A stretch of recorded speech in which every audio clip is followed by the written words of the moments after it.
Tumanimizdagi Mevazor mahallasi bugun mehnat va baraka uyg'unlashgan maskan sifatida e'tirof etilmoqda. Bu yerda hayot yil davomida qaynaydi. Har bir qarich yer esa unumli foydalanilmoqda. Ahalla fuqarolari tomorqachilikni barqaror daromad manbaga aylantirib, mehnat samarasini aniq raqamlar va mo'l hosil orqali namoyon etishmoqda.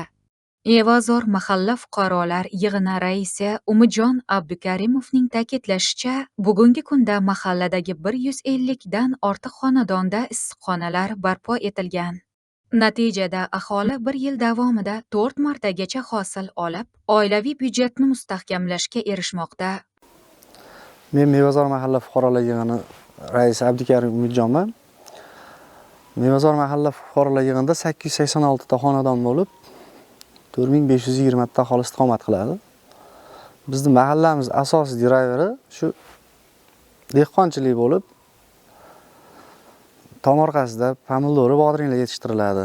150 ta xonadonimizda hozir issiqxona tashkil qilingan imtiyozli kredit asosida. Kelajakda shu qolgan xonadonlarimiz tomorqasiga ham shu issiqxonalarni barpo etib, aholini daromadini oshirish maqsadimiz.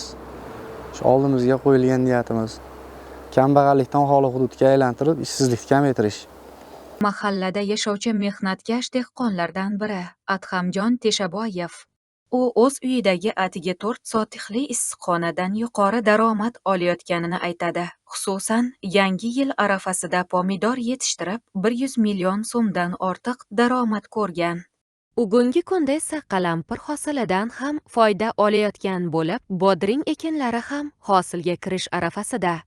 Eng e'tiborlisi 4 sotix yer hisobidan 300 million so'mdan ziyod daromad olayotgan Adhamjon Teshaboyev bu natijalarni tinimsiz mehnat, to'g'ri rejalashtirish va zamonaviy yondashuv samarasi sifatida baholaydi. Men Teshaboyev Adhamjon Mevazor fuqarolar yig'inida yashayman. Xo'jaligimda mana 4 sotik dehqonchilik teplitsam bor. Qishga issiqxona qilganmiz, kat yo'l qilib mana dehqonchiliklarni boshladik. Bungacha pomidorni hosilini oldik, yaxshi daromad qildik. Badinglarimiz bo'lib qoldi, xudo xolosa bir hafta ichi uzamiz.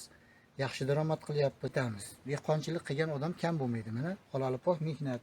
Mana xudo xolosa bo'lib qoldi badinglarimiz. Mana bunisi eksotik teplitsamiz, narigi eksotik teplitsamizda qalampir bor. Bunimizda bodring mana. Xudo xolosa ikkalasidan 150 million daromad qilyapmiz. Maqsadimiz shu. Ko'proq daromad qilish, to'ylarni qilaylik, uylarni qilaylik, hammaga bo'lsin. Qayd etish joizki, Mevazor mahallasida tomorqasidan baraka topayotgan bunday xonadonlar soni yildan yilga ortib bormoqda. Bu esa bandlikni ta'minlash, aholi daromadlarini oshirish va qishloq xo'jaligida samaradorlikni kuchaytirishda tomorqachilikning muhim ahamiyatga ega ekanini yana bir bor tasdiqlaydi. Mevazor yerga mehr va mehnat bilan yondashilsa, albatta baraka kelishini isbotlayotgan yorqin manzildir.